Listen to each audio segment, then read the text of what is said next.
Hello dear Tripura Forster এবং forest guard job এক্সপিরিয়েন্ট কর্মবার্তা online চ্যানেলের এই গুরুত্বপূর্ণ ক্লাসে তোমাদের সকলকে স্বাগত জানাচ্ছি। তোমরা যারা ত্রিপুরা ফরেস্টার এবং ফরেস্ট গার্ডের প্রিপারেশান করছো, এটা হবে আমাদের প্রিপারেশনের ক্লাস নাম্বার 6।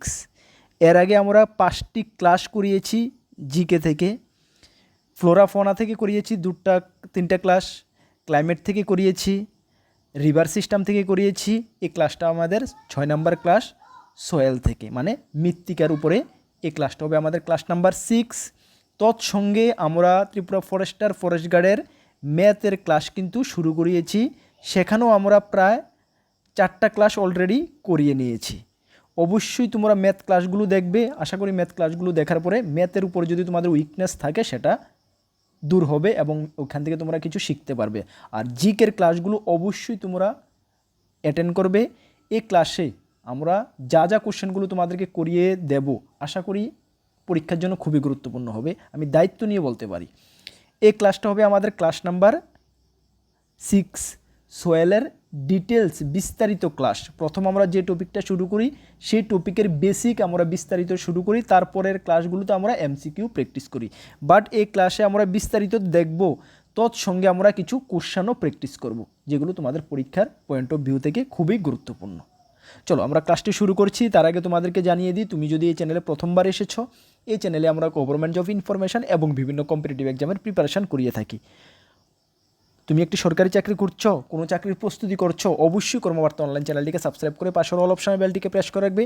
ডিয়ার স্টুডেন্ট, আমরা দায়িত্ব নিয়ে বলছি, সঠিক সময়ে সঠিক ইনফরমেশন কর্মবার্তা অনলাইন তোমাদের কাছে পৌঁছে দেবে। তাছাড়া তোমার যদি বিভিন্ন এক্সামের প্রিপারেশনের নোটসের প্রয়োজন হয়, যেমন forester forest guard, ward secretary, jail police, SSC, railway, TPSC, upcoming জিআরবিডি2, group C, group D, assembly, almost all এক্সামের বেস্ট কোয়ালিটি নোটস আমাদের কাছে রয়েছে। আমরা কর্মবার্তা অনলাইন দায়িত্ব নিয়ে বলছি যে বেস্ট কোয়ালিটি নোটস আমাদের কাছে রয়েছে। তোমরা যদি আমাদের নোটগুলো নিয়ে পড়তে চাও, আমাদের হোয়াটসঅ্যাপ নাম্বার 9612998930, এই নাম্বারে যোগাযোগ করবে। মনে রাখবে আমাদের কাছে only for PDF notes available আছে, টেলিগ্রামের মাধ্যমে নিয়ে নেবে। গত 8 বছর ধরে স্টুডেন্টদেরকে আমরা পড়াচ্ছি এবং নোট প্রোভাইড করছি। বর্তমানে দাঁড়িয়ে আমরা গর্বের সঙ্গে বলি, তোমরা খোঁজখবর নিয়ে দেখে নেবে কর্মবার্তা সম্বন্ধে। ত্রিপুরা সরকারের প্রত্যেকটা ডিপার্টমেন্টে আমাদের স্টুডেন্টরা চাকরিরত অবস্থায় রয়েছে। একমাত্র আমাদের হার্ডওয়ার্ক, তোমরা আমাদের উপরে বিলিভ করেছো, তার জন্য এটা পসিবল হয়েছে। চলো আমরা ক্লাসটা শুরু করছি বিস্তারিত। ক্লাস নাম্বার 6, আজকের টপিক কি? সোয়েল, মানে মৃত্তিকা। ঠিক আছে, চলো প্রথমে আমরা ত্রিপুরার সোয়েল সম্বন্ধীয় বিস্তারিত এবং এমসিকিউ দেখব, তারপরে আমরা অল ওভার ইন্ডিয়ার বাকি যে সোয়েল টাইপ সেগুলো দেখব। ঠিক আছে, চলো প্রথমে আমরা জানি সোয়েল। What is Soyel? সোয়েল কি? মানে মৃত্তিকা। মৃত্তিকা জিনিসটা কি? বেসিক, মৃত্তিকা হলো ভূত্বকের জীবন্ত ও গতিশীল বহিস্তর। মানে মৃত্তিকা হলো ভূত্বকের জীবন্ত ও গতিশীল বহিস্তর, মানে একটি স্তর, যেমন লেয়ার অনুসারে মৃত্তিকার রয়েছে, ওই একটি বহিস্তর। জীবন্ত কেন বলা হয়েছে? এই যে মৃত্তিকাগুলো, এগুলো কিন্তু জীবন্ত। এগুলো দেখবে মৃত্তিকাগুলো এক জায়গা থেকে আরেক জায়গায়, বৃষ্টির জলে, পাহাড়ের ঢালুয়ানের মৃত্তিকাগুলো এক জায়গা থেকে আরেক জায়গায় চলে যায়। সেই কারণে এগুলোকে জীবন্ত হিসাবেই ধরা হয়। তোমরা যদি তোমাদেরকে আমি আরও বিস্তারিত বোঝাতে চাই, যেমন দেখবে যখন কোনো নদী বা ছড়া থেকে বালি উঠানো হয়, বালু যেটা আমরা ঘরের কাজে ব্যবহার করি, যখন সিমেন্ট বালু মিক্স করে যখন আমরা ঘরের কাজে ব্যবহার করি, ওই বালুগুলো যখন কোনো নদী বা ছড়া থেকে উঠিয়ে এনে শুকনা জায়গায় 4 থেকে 6 মাস রেখে দিলে, আমরা দেখবে বলি বা মিস্ত্রিরা বলে যে এই বালুগুলো মরে গেছে।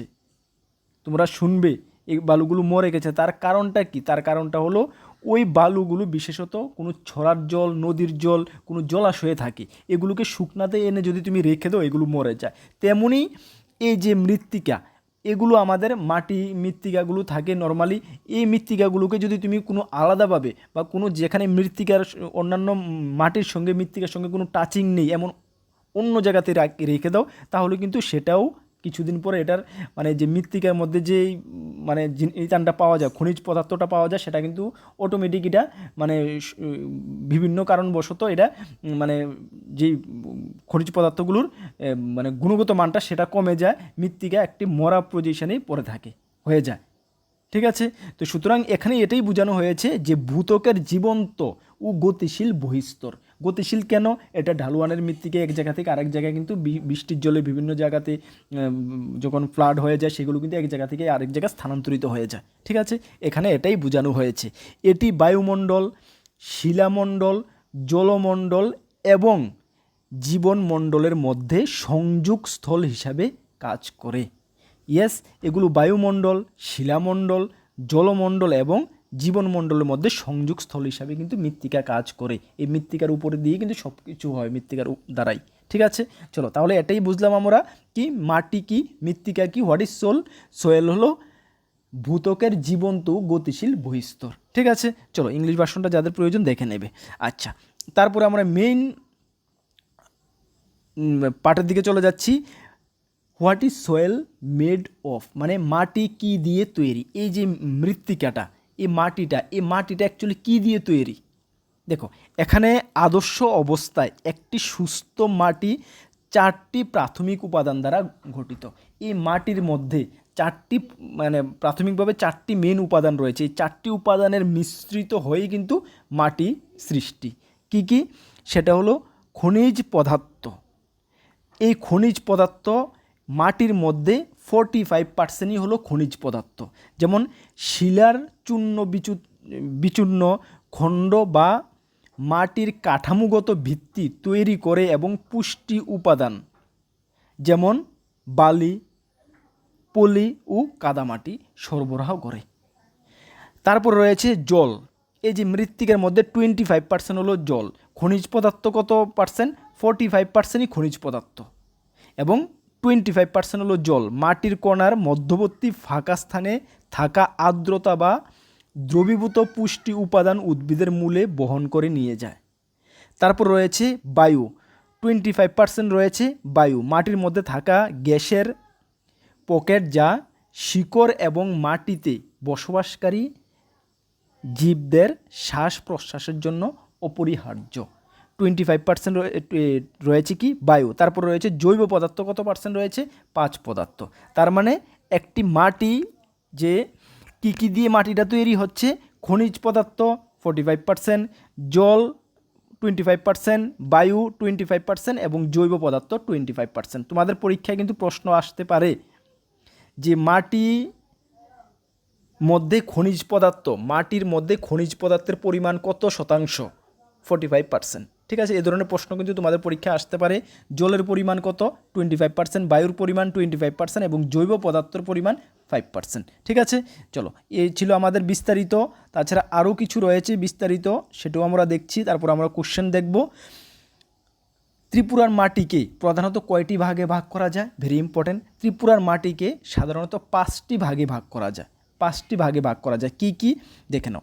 লাল দোআঁশ ও বেলে দোআঁশ, যেটা টোটাল মাটির 43.07%। লাল দোআঁশ এবং বেলে দোআঁশ, মানে অল ত্রিপুরার মধ্যে ম্যাক্সিমামই এই মাটিটা প্রায় 43%-এর উপরে। তারপর রয়েছে লালচে হলুদ বাদামি বেলে মাটি, যেটা 33% রয়েছে। এই লাল দোআঁশ ও বেলে দোআঁশ মাটি এবং যে হলুদ বাদামি মাটি, এ দুটা মিলেই কিন্তু ত্রিপুরার ম্যাক্সিমাম মাটি। তাছাড়া রয়েছে পলি মাটি 19% রয়েছে এবং ল্যাটেরাইট মৃত্তিকা প্রায় 4.86 মানে 5%-এর মতন রয়েছে। ঠিক আছে, এই পার্সেন্টেজগুলো কিন্তু তোমাদের মুখস্থ রাখতে হবে। ঠিক আছে, পরীক্ষার জন্য খুবই গুরুত্বপূর্ণ। চলো এখন আমরা কিছু গুরুত্বপূর্ণ ওয়ান লাইনার এবং এমসিকিউ দেখব। যেমন মৃত্তিকা বিষয়ক অধ্যয়নকে কি বলা হয়? এই যে ভেরি ইম্পর্ট্যান্ট কোশ্চেন। এই যে সোয়েল মাটি, এই যে মৃত্তিকা যে বিষয়ক যে অধ্যয়ন, এটাকে যে অধ্যয়ন করে তো বের করেছে কোনটার পরিমাণ কত পার্সেন্ট, কি পার্সেন্ট রয়েছে, জলের পরিমাণ কত পার্সেন্ট রয়েছে, খনিজ পদার্থের পরিমাণ কত পার্সেন্ট রয়েছে, বায়ুর পরিমাণ কত পার্সেন্ট রয়েছে, সেগুলো ভালো করে অধ্যয়ন করার পরেই তো সেগুলো বের করা হয়েছে। ইয়েস, এই যে অধ্যয়নটাকে কি বলা হয়? সেই অধ্যয়নটাকে বলা হয় প্যাডোলজি। Very very important. মৃত্তিকা বিষয়ক অধ্যয়নকে কি বলা হয়? প্যাডোলজি বলা হয়। ঠিক আছে, চলো 2 নম্বর কোশ্চেনটা। ত্রিপুরায় কোন ধরনের মাটি সর্বাধিক ভৌগোলিক এলাকা জুড়ে রয়েছে? এই তো আমি কিছুক্ষণ আগে আমরা ডিটেলসে পড়লাম না, কোন মাটিটা 43%-এর উপর রয়েছে? লাল দোআঁশ ও বেলে দোআঁশ মাটিটা সর্বাধিক রয়েছে না? বাকি মাটি কত? 33% রয়েছে। লালচে হলুদ মাটি, পলি মাটি 19% এবং ল্যাটেরাইট মাটি প্রায় 5% মতন রয়েছে। তাহলে এখানে এই কোশ্চেনটাই বলা হয়েছে যে ত্রিপুরায় কোন ধরনের মাটি সর্বাধিক ভৌগোলিক এলাকা জুড়ে রয়েছে, মানে ম্যাক্সিমাম রয়েছে লাল দোআঁশু বেলে দোআঁশ মাটি প্রায় 43.07%। ঠিক আছে। আচ্ছা, আরেকটি ইনফরমেশান তোমাদেরকে আমি করিয়ে দিই, মানে আমি খুব দুঃখিত যে বেশ কিছুদিন ধরে আমি খুব মানে কি বলবো খুবই বিজিতে রয়েছি, বিভিন্ন কারণে রয়েছে, অ্যাকচুয়ালি ডিপার্টমেন্টাল প্রেশার, তাছাড়া আমার ঘরে মা খুব অসুস্থ, তোমরা অনেকে জানো হয়তো বা অসুস্থ, অনেক দিন ধরে অসুস্থ। এখন এই আগামীকালকে আমি যাচ্ছি আউট অফ স্টেট মাকে ট্রিটমেন্ট করানোর জন্য। ওইখানে মার একটি সার্জারির প্রয়োজন পড়বে, সার্জারি করাবো, একটু মানে বড় ধরনের সার্জারি, সেটা করাবো। সেই সার্জারি করিয়ে ওইখানে কমসে কম 10 থেকে 12 দিন ওইখানে থাকতে হবে, ডক্টর স্যার এটাই বলেছে। ওই দৌড়ান এই ডিউরেশনে প্রায় ধরো 15 থেকে 18 দিন, মানে যাওয়া আসা মিলে 15 থেকে 18 দিন তোমাদের একটু ক্লাসগুলো ইরেগুলার হবে। ইরেগুলার বলতে ক্লাস মানে আমি কয়টা দিতে পারবো কি কোনো আমি বলতে পারছি না, তবে ভিডিও ইরেগুলার হবে, ক্লাসও ইরেগুলার হবে। বাট তোমরা নিরাশ হবে না যে দাদা ক্লাস কেন করাচ্ছে না বা কেন হচ্ছে না। আমার চেষ্টা 100% থাকবে, বাট একটু মানে বুঝতে পারো যদি ঘরের কেউ এতটা অসুস্থ হয়, এতটা সিরিয়াস হয়, তাহলে মন মেজাজ এত খারাপ থাকে, মানে কি বলবো। যাই হোক, তোমরা আশা করি বুঝবে যে তারপরে এসে তোমাদের রেগুলার তোমরা ক্লাস কিছু সব কিছু পেয়ে যাবে। আর অনেকে আমাদের থেকে অনেক কিছু পাওয়ার ছিলে, নোট বাগার অনেক কিছু রয়েছে, তোমরা একটু ধৈর্য ধরো। এতটুকু কর্মবার্তা অনলাইনের উপরে আমার উপরে বিশ্বাস রাখতে পারো যে সঠিক সময়ে সঠিক কিছু তোমাদেরকে আমরা পৌঁছে দেব। এতটুকু কর্মবার্তার উপরে তোমরা বিলিভ রাখতে পারো, সঠিক সময়ে সঠিক কিছু উপযুক্ত বেস্ট কিছু তোমাদেরকে আমরা পৌঁছে দেবো। আবারও আমরা দায়িত্ব নিয়ে বলছি, একটু তোমরা ধৈর্য ধরো। তোমাদের মানে কি বলবো, আমি খুবই দুঃখিত যে সঠিক সময়ে তোমাদেরকে আমরা সব কিছু দিতে পারছি না, তার জন্য। ঠিক আছে, চলো, আশা করি তোমরা বুঝবে। বেস্ট উইশেস, তোমরা ভালো করে প্রিপারেশান করো, আমরা সঙ্গে রয়েছি। চলো নেক্সট কোয়েশ্চেনটা দেখো। ত্রিপুরার সর্বাধিক ভৌগোলিক এলাকা জুড়ে কোন মৃত্তিকা শ্রেণী বিস্তৃত? এখানে কি বলা হয়েছে? কোন মৃত্তিকা বিস্তৃত, এখানে বলা হয়েছে কোন মৃত্তিকা শ্রেণী বিস্তৃত। কোশ্চেনটার কিন্তু ডিফারেন্সটা বুঝবে তোমরা। এখানে বলা হয়েছে ত্রিপুরার সর্বাধিক মাটি ভৌগোলিক এলাকা জুড়ে কোন মৃত্তিকা বিস্তৃত। ঠিক আছে, এখানে বলা হয়েছে কোন মৃত্তিকার শ্রেণী বিস্তৃত। ইনসেপ্টিসল যে মৃত্তিকা শ্রেণী সেটাই বিস্তৃত। ঠিক আছে, ইনসেপ্টিসল। ঠিক আছে, চলো। আচ্ছা, চলো আরেকটা কোশ্চেন আমরা কিছু দেখছি। আচ্ছা, নেক্সট কোশ্চেনটা দেখো। ত্রিপুরার মাটি সাধারণত প্রকৃতির হয় বা কি প্রকৃতির? ত্রিপুরার মাটি সাধারণত অম্লীয় প্রকৃতির, অম্লি বা অ্যাসিডিক। ঠিক আছে, অম্লীয় প্রকৃতির। ওকে। আচ্ছা, ত্রিপুরার সংকীর্ণ উপত্যকা ও প্লাবনভূমিতে প্রধানত কোন ধরনের মাটি পাওয়া যায়? কি বলা হয়েছে এখানে? ত্রিপুরার যে সংকীর্ণ উপত্যকা বা প্লাবনভূমিতে কোন ধরনের মাটি সাধারণত পাওয়া যায়? পলিমাটি সাধারণত পাওয়া যায়, পলিমাটি। ঠিক আছে, পলিমাটির সাধারণত পাওয়া যায়। পলিমাটি কত পার্সেন্ট রয়েছে? প্রায় 90%-এর মতন না। আচ্ছা, নেক্সট কোশ্চেন দেখো। রাজ্যের প্রাপ্ত কোন মৃত্তিকা গোষ্ঠী বিখ্যাত রানী আনারস এর মতো উদ্যান ফসল উৎপাদনের জন্য অত্যন্ত উপযুক্ত? Very important. ত্রিপুরার আমাদের যে আনারস, রানী আনারস, সেটা তো বিদেশেও এক্সপোর্ট করা হয়। আচ্ছা, এখানে এটাই বলা হয়েছে রাজ্যের প্রাপ্ত কোন মৃত্তিকা গোষ্ঠী বিখ্যাত রানী আনারসের জন্য উপযুক্ত। এখানে লালচে হলুদ বাদামি বেলে মাটি, যেটা সর্বাধিক পরিমাণে রয়েছে 47% উপরে। ঠিক না, এটা সর্বাধিক রয়েছে, এই মাটিটা উপযুক্ত রানী আনারসের জন্য। ঠিক আছে, ভেরি ইম্পর্টেন্ট কোশ্চেন।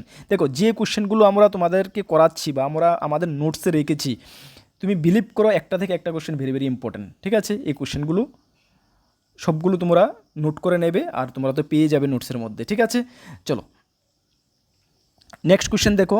ত্রিপুরার পাহাড়ি অঞ্চলে ভূমিক্ষয়ের প্রধান কারণ কি? এই যে আমাদের ত্রিপুরার যে পাহাড়ি অঞ্চল, ভূমিক্ষয়ের, আমি বললাম ত্রিপুরা পাহাড়ি অঞ্চলের মাটি এক জায়গা থেকে আরেক জায়গায় চলে যায়। ঠিক না? আচ্ছা, এটার এই যে ভূমিক্ষয়ের মেন কারণ কি? মেন কারণ হলো জুম চাষ এবং ভারী বর্ষা বৃষ্টিপাত। যখন ভারী বর্ষা বৃষ্টিপাত হয়, সেখান থেকে কিন্তু মাটি এক জায়গা থেকে ক্ষয়ে অন্য জায়গায় চলে যায়। ঠিক আছে, তাছাড়া জুম চাষের ফলেও কিন্তু এটা হয়। ঠিক আছে, তাহলে জুম চাষ এবং ভারী বর্ষার কারণে। আচ্ছা, নেক্সট কোশ্চেনটা দেখো।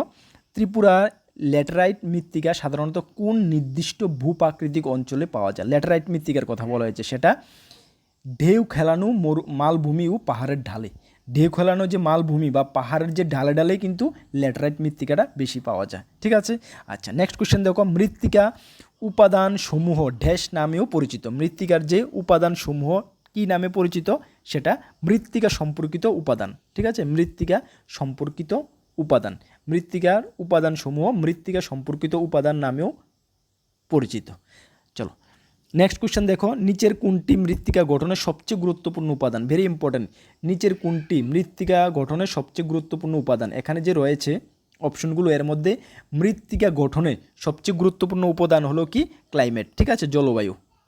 ঠিক আছে, অপশন সি হবে সঠিক উত্তর, ক্লাইমেট, জলবায়ু সবচেয়ে গুরুত্বপূর্ণ। ওকে, চলো নেক্সট কোশ্চেন দেখো, ক্যালসিয়াম সমৃদ্ধ মাটির নাম কি? কোন মাটিতে ক্যালসিয়াম মানে বেশি পরিমাণে রয়েছে? ক্যালসিয়াম সমৃদ্ধ মাটির নাম কি? পেডুকাল। ঠিক আছে, ক্যালসিয়াম সমৃদ্ধ মাটিকে পেডুকাল বলা হয়। ঠিক আছে, পেডুকাল। ওকে, আচ্ছা নেক্সট কোশ্চেন দেখো, কোন ধরনের মাটি সর্বাধিক পরিমাণ জল ধরে রাখে? কোন মাটি সর্বাধিক পরিমাণ জল ধরে রাখে? এঁটেল মাটি, ক্লে সোয়েল। হ্যাঁ, এঁটেল মাটি সর্বাধিক পরিমাণ জল ধরে রাখতে পারে। ঠিক আছে, এই যে মাটির মধ্যে যে 25% মতো জল রয়েছে, এই ম্যাক্সিমাম কিন্তু মানে সবচেয়ে বেশি পরিমাণে কিন্তু এঁটেল মাটি এই জলটাকে মানে ধরে রাখতে পারে। ঠিক আছে, ক্লে সোয়েল। চলো আজকের ক্লাসে আমরা এই কোশ্চেনগুলোই করিয়েছি। বেশ কিছু কোশ্চেন তোমাদের জন্য ইম্পর্টেন্ট থেকে আমরা রেডি করছি, সব কিছু তোমাদেরকে প্রোভাইড করে দেবো। একটু ধৈর্য ধরো, আমি খুব বিজি রয়েছি, অ্যাকচুয়ালি মন মেজাজও খুব ভালো না, কারণ বললামই তোমাদেরকে মার শরীরটা খুবই খারাপ এবং মার সার্জারির জন্য যাচ্ছি আউট অফ স্টেট। আশা করি তোমরা কি বলবো, তোমরা একটু বেস্ট উইশেস রাখবে আমাদের প্রতি, সুস্থ হয়ে আবার মা ফিরে আসুক বাড়িতে, তারপরে আবার তোমাদের জন্য কন্টিনিউয়াস ক্লাস করাবো। ঠিক আছে, চলো নেক্সট ক্লাসগুলো একটু ইরেগুলার হতে পারে, আর ম্যাথের ক্লাসও চলবে আমাদের ইউটিউব চ্যানেল, অবশ্যই তোমরা ক্লাসগুলো করবে। দেখো এই যে সময়টা তোমাদের জন্য গোল্ডেন সময়, আমি বারবারই বলি, একদম বি সিরিয়াস, একদম তোমরা সিরিয়াস হার্ডওয়ার্ক করো, সফল হবে। সফল হলে দেখবে মানে জীবনটা খুবই সুন্দর হবে, ফিউচারটা। ঠিক আছে, চলো নেক্সট কোন গুরুত্বপূর্ণ ভিডিও বা ক্লাসে তোমাদের সঙ্গে দেখা হচ্ছে। নতুন আমাদের চ্যানেলে এসেছো, অবশ্যই চ্যানেলটিকে সাবস্ক্রাইব করে ফলো করে রাখবে। আমাদের থেকে যদি বেস্ট কোয়ালিটি নোটস নিয়ে পড়তে চাও, আমাদের হোয়াটসঅ্যাপ নাম্বার ভিডিও ডিসক্রিপশানে আছে, সেই নোট সেখানে যোগাযোগ করে পিডিএফ নোটস নিয়ে পড়বে। দায়িত্ব নিয়ে বলছি, বেস্ট কোয়ালিটি নোটস রেডি করেছি। কর্মবার্তা সম্বন্ধে তোমরা খোঁজখবর নেবে, তারপরে আমাদের থেকে নোটস নেবে। হোয়াটসঅ্যাপ গ্রুপ, টেলিগ্রাম গ্রুপ যারা জয়েন করোনি, ভিডিও ডিসক্রিপশানে লিঙ্ক আছে, অবশ্যই জয়েন করবে। সবার আগে বিভিন্ন আপডেট তোমরা পেয়ে যাবে। চলো নেক্সট কোন গুরুত্বপূর্ণ ভিডিও বা ক্লাসে তোমাদের সঙ্গে দেখা হচ্ছে। সকলকে বেস্ট অফ লাক, জয় হিন্দ, বন্দে মাতরম।